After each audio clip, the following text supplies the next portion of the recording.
మొత్తం సీతారాముల కళ్యాణ శోభతో వెలిగిపోతూ ఉన్నది. కళ్యాణం జరుపుకునేటువంటి వధూవరులైనటువంటి సీతారాములిద్దరూ గొప్ప ఆనందంలో ఉన్నారు.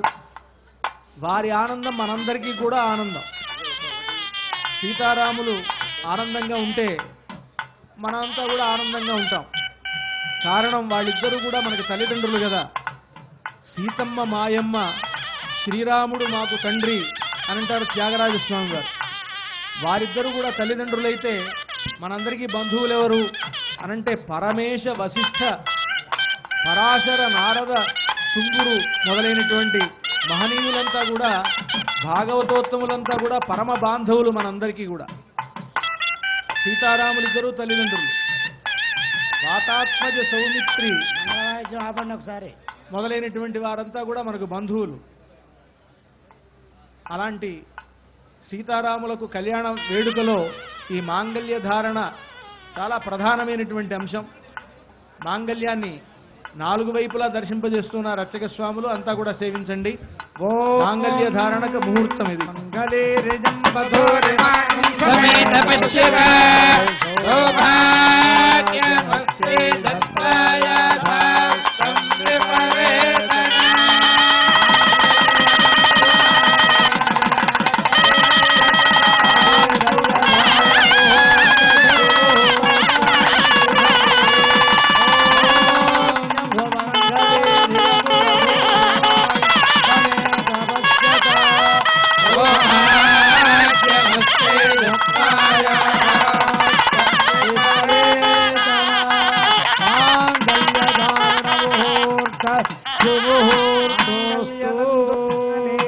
జగద్రక్షణ హేతునా కంఠేర్భజామి సుభగే త్రైలోక్యం మంగళగురు.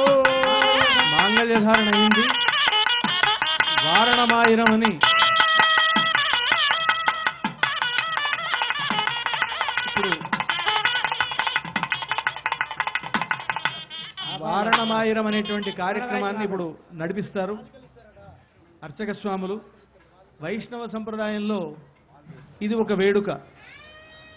వైష్ణవ సంప్రదాయానికి చెందినటువంటి ఆలయాలన్నింటిలోనూ ఆండాళమ్మ వారికి సంబంధించినటువంటి ఈ కార్యక్రమాన్ని జరపడం అనేటువంటిది సంప్రదాయం.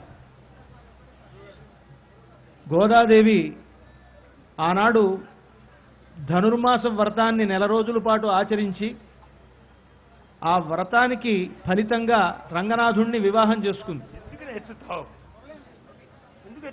రంగనాథుడికి తనకు వివాహమైనట్లుగా ఆ వ్రతం పూర్తి కాగానే ఆమెకు ఒక కల వచ్చిందిట. తనకు వచ్చినటువంటి ఆ కలను తన స్నేహితురాళ్లతో చెప్తోంది. రంగనాథుడికి నాకు వివాహమైంది. రంగనాథుడు శ్రీవిల్లిపుత్తూరుకి వచ్చాడు శ్రీరంగం నుండి. మా తండ్రి విష్ణు చిత్తుల వారు గొప్ప స్వాగతాన్ని ఏర్పాటు చేశారు. ఒక 1000 ఏనుగులు ఉన్నాయి. బంగారపు పూర్ణ కుంభాలతో స్వాగతించారు రంగనాథ స్వామిని. 1000 ఏనుగులు ఆయనకి స్వాగతించడానికని వచ్చినాయి.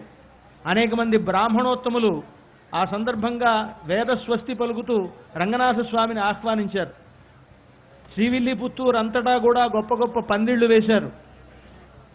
చాలా వైభవంగా కళ్యాణం జరుగుతూ ఉంటే ఆ కళ్యాణ క్రతువుని జరిపించడానికి బ్రహ్మదేవుడు, శివుడు మొదలైనటువంటి దేవతలంతా కూడా విచ్చేశారు. బ్రహ్మదేవుడే పురోహితుడై ఉండి రంగనాథుడికి మాకు జరిగేటువంటి కళ్యాణాన్ని నిర్వహించాడు. ఆ సందర్భంలో ఒక హోమకుండం ముందు రంగనాథుడు హవనం చేసిన తర్వాత అగ్నిసాక్షిగా కళ్యాణం జరిగింది. రంగనాథుడు నా చెయ్యి పట్టుకొని దాని చుట్టూతా కూడా ప్రదక్షిణం చేయించాడు. దగ్గరగా సన్నికల్లు అనేటువంటి ఒక రాతిని పెట్టి నన్ను తీసుకువెళ్ళిన తర్వాత రంగనాథుడు నా పాదాలు పట్టుకొని నాకు మెట్టెలు తొడిగాడు అని తనకు జరిగినటువంటి ఆ సందర్భంలో తనకు కళ్యాణం జరిగినటువంటి వివరాలన్నీ కూడా తన స్నేహితురాళ్లతో చెప్పినటువంటి ఒక ప్రబంధం ఇది. ఈ ప్రబంధం చాలా మహత్తు కలిగింది అని అంటారు. ఆ ప్రబంధాన్ని ఇక్కడ పఠిస్తూ వారణమాయిరం అనేటువంటి ఒక చిన్న వేడుకను బంతులాట సీతారాములు ఇద్దరు ఆడుతున్నట్లుగా అర్చక స్వాములు ఇక్కడ మనకు చూపిస్తారు. దానికంటే ముందు శ్రీరంగం నుంచి వచ్చినటువంటి రంగనాథస్వామి శేషమాలను ఇక్కడ రామచంద్రమూర్తికి సమర్పిస్తారు. అంతా కూడా దర్శనం చేసుకోండి. సప్త ప్రాకార మధ్యే సరసిజ ముకుళోద్భగమానే విమానే కావేరీ మధ్యదేశే మృదుతర పనిరాట్భోగ పర్యంక భాగే నిద్రా ముద్రా విరామం కటినికటదిరపార్శ్వ విన్యస్తార్థం పద్మాదాత్రీకరాభ్యాం పరిచిత చరణం రంగరాజం భజేగం பச்சைமாமலைபோல்மேனி பவளவாய் கமலச்செங்கன் அச்சுதாமரரேரே ஆயுதம் கொழுந்தே என்னும் இச்சுவை தவிரையான் போய் இந்திரலோகமாளும் அச்சுவை பெறினும் வேண்டேன் அரங்கமா நகருளானே கொண்டல் வண்ணனை கோவலனாய் வெண்ணை உண்டவாயன் என் உள்ளம் கவர்ந்தானை அண்டர்கோன் நனியரங்கன் என் அமுதினை கண்ட கண்கள் மற்றொன்றினை காணாவே. ஸ்ரீரங்கநாயகி சமேத ஸ்ரீரங்கநாத சுவாமி பிரசாதம் அனுகிரகம்.